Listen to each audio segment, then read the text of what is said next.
Bonne semaine d'information sur la 54, Madame, Monsieur, le journal Les Titres. Bienvenue. Un ancien maire du nom de Fils Gilson a été tué par des bandits armés de la commune de Gantier, ainsi que 3 autres personnes. Le Premier ministre Gary Coney a discuté de la coopération multilatérale avec l'Europe lors d'une rencontre avec l'ambassadeur de l'Union européenne UE en Haïti. Par ailleurs, le chef du gouvernement a également visité les locaux de l'UEH ce lundi. Les 3 conseillers présidents accusés de marchandage contre le président du conseil de la BNC revendiquent leur innocence dans cette affaire. L'ULCC a perquisitionné les locaux du Bureau de monétisation des programmes d'aide au développement samedi. Le coordonnateur du conseil présidentiel de transition CPT, Edgar Leblanc-Fils, participe à la 47e session ordinaire de la Communauté des Caraïbes, CARICOM, qui se déroule en Grenade du 28 au 30 juillet. Les arrêtés nommant divers directeurs généraux dans plusieurs ministères ont été publiés vendredi. Au journal officiel, le Moniteur Yves Roblet a été intronisé dans ses fonctions du directeur général du MENF vendredi. Restez avec nous pour le développement. Madame, Monsieur, de retour, comme annoncé en titre, des gangs armés ont tué au moins 4 personnes la semaine dernière, dont un ancien maire, Fils Gilson, selon l'actuel agent exécutif intérimaire Jean Villoner-Victor. Parallèlement, des agents de la police nationale d'Haïti, PNH, de la commune de Gressier ont abattu plusieurs dizaines de bandits armés lors d'opérations musclées par ailleurs. Des membres de la population ont organisé une marche pacifique dans le département de l'Artibonite à Pont-Sondé pour réclamer du gouvernement de transition un climat de sécurité. De plus, à l'Artibonite, des membres du gang de Grand Griffe ont installé un stand musical à Carrefour Peigne le week-end écoulé. D'après le président du syndicat des planteurs visionnaires pour le développement de l'Artibonite, de fortes détonations ont été entendues dans la zone. Le PM Gary Coney a discuté de la coopération multilatérale avec les Européens lors d'une rencontre avec l'ambassadeur de l'Union européenne UE, M. Stefano Gatto, en Haïti. Par ailleurs, la primature a indiqué que le chef du gouvernement a également effectué une visite dans les locaux de l'UEH ce lundi et a répondu à une interview à des journalistes de la communauté internationale, dont Larry Madowo, journaliste de CNN, concernant les décisions prises par le gouvernement pour résoudre la crise sécuritaire. Lors d'une conférence de presse, le directeur de l'organisation Régérine dans le département des Nippes a exhorté le chef du gouvernement à poser des actions concrètes visant à améliorer la situation de la population plutôt que de continuer à faire des promesses. Écoutons-le au micro de Marc-Arthur Racine, notre correspondant dans le département des Nippes. Le conseil présidentiel et PM Gary Coney, les télévisions, les en pile promesses, et je dis les promesses doivent finir. Nous avons action, question sécurité pour la population, circuler libre et pour les paysans et les madassaras. Et ça fait plusieurs jours là qui ont bloqué pas qu'à rentrer Port-au-Prince. Nous avons un résultat parce que les palais en pile là doivent finir. C'est l'action que nous avons dans le conseil présidentiel là et dans le gouvernement PM Gary Coney. Nous constatons que force la vie a environ un mois de là. Et malheureusement, jusqu'à cette présente minute, nous pouvons avoir un accompagnement qui a porté par la police nationale là, côté que messieurs gangs armés continuent à imposer, montrer puissance pendant que la population a souffert. Je dis la force armée d'Haïti, bien qu'à l'état embryonnaire et avec la police nationale là, nous souhaitons que la force agrine là, ne pas arrêter dans cacher dans base, mais pour mettre main avec la police nationale là, pour permettre la circulation faite, pour sécurité rétablie, pour les gens retourner à l'école, pour porte université capable d'ouvrir et pour l'hôpital qui est fermé, pour capable d'ouvrir pour la population rendre service. Le coordonnateur du conseil présidentiel de transition CPT, Edgar Leblanc-Fils, accompagné de la chancelière haïtienne Dominique Dupuis, a quitté samedi le pays en direction de la Grenade. Il participe à la 47e session ordinaire de la Communauté des Caraïbes, CARICOM, du 28 au 30 juillet. Ce sommet réunissant les hauts responsables de la région permettra de réfléchir sur les mécanismes à mettre en place pour créer un programme d'intégration régionale visant à faciliter le développement des pays membres de l'organisation.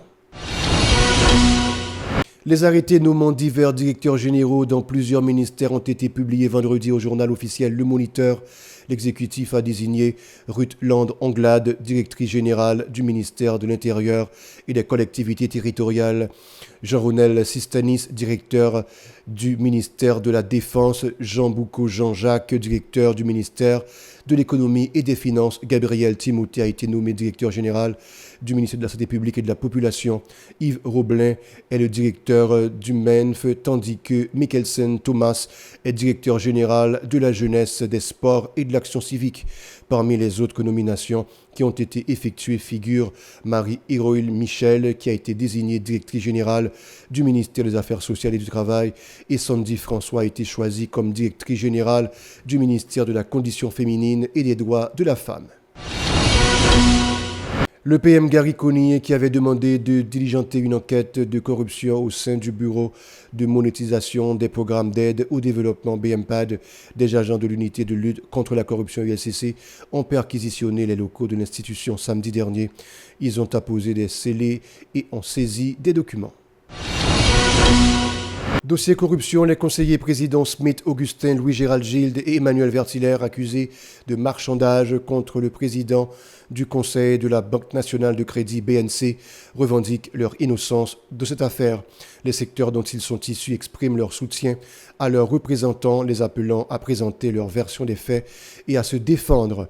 Parallèlement, l'unité de lutte contre la corruption ULCC, afin de mieux poursuivre la lutte contre la corruption, annonce avoir mis à la disposition de tous le numéro 5656 sur lequel il est possible d'appeler gratuitement du lundi au samedi entre 8h du matin et 4h de l'après-midi pour signaler des actes de corruption de l'administration publique. En outre, au sein du parti politique aidé, bien que la direction centrale s'engage à accompagner son représentant, certains secrétaires adjoints ont adressé une lettre au secrétariat du parti pour exprimer leur déception quant au comportement du conseiller président Smith Augustin et exigent sa démission de cet organe exécutif.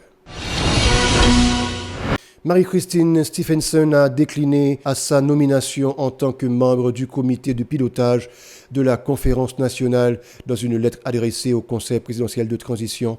Elle a expliqué que son désistement est dû en raison de la violation du processus exigé par l'accord politique du 3 avril dernier.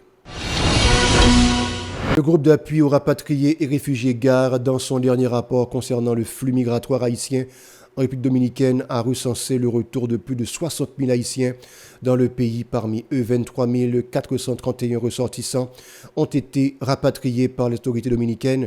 15 591 ont été déportés via des points officiels, tandis que 7 840 l'ont été via des points non officiels. En outre, 31 429 migrants haïtiens ont volontairement quitté la République voisine. Parmi eux, 13 505 sont arrivés par des points officiels et 20 924 par des points non officiels. De plus, 4 103 Haïtiens ont été refoulés à la frontière par des points officiels et 5 313 par des points non officiels. 36 ressortissants haïtiens, dont 29 hommes et 5 femmes, ont été rapatriés par les autorités jamaïcaines ce lundi 29 juillet 2024 au large des côtes des Cayes. Ils ont été accueillis par les agents de la brigade de lutte contre le trafic de stupéfiants BLTS, suivant les explications au micro de notre correspondant dans la ville des Cayes, Franzou Laguerre. Voilà, c'est vraiment difficile pour nous atteindre Jamaïque parce que nous ne sommes pas professionnels dans le domaine. D'ailleurs, c'est un petit bateau qui nous risque de venir, qui va supposer prendre 10 personnes, nous plus de 35 personnes, non plus de 33 personnes, je crois, qui montent à bord de ce bateau. Et nous manquons périr les nous arriver, mais je dis là, nous bien vivants, ça fait mon grand plaisir. Bon, pour moi-même, non, je ne vais pas tourner encore. Je ne vais pas tourner encore. Si je vais tourner légalement. Bon, tout le monde connaît ça déjà. Nous n'avons pas gagné qui cachait. D'ailleurs, ce n'est pas un pays qui offre jeunes travail. Moi-même, là, j'ai l'autre profession qui m'exerce. Je m'enseigne, je fais cordonnerie, artisanat, tout ça. Nous avons tué de tout. Mais malheureusement, pas qu'on peut investir. Et puis, il y a gagné de jour en jour. On a de la vie de l'autre façon, de l'autre côté. C'est les autres qui fait nous-mêmes dans le pays. De l'autre côté. Ce n'est pas forcément son pays, parce que son cotisation que nous tous mettons ensemble, sont comme nous tous mettons ensemble, et qui contribue, qui peut acheter et qui pour acheter bottes, moteurs, accessoires qui n'a pas besoin pour voyager.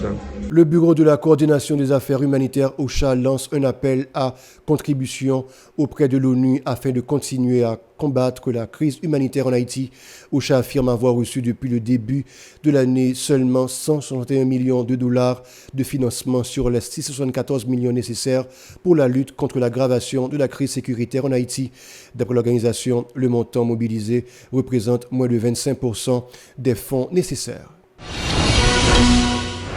Voilà, c'est la fin du journal. Restez avec nous pour la suite de la programmation.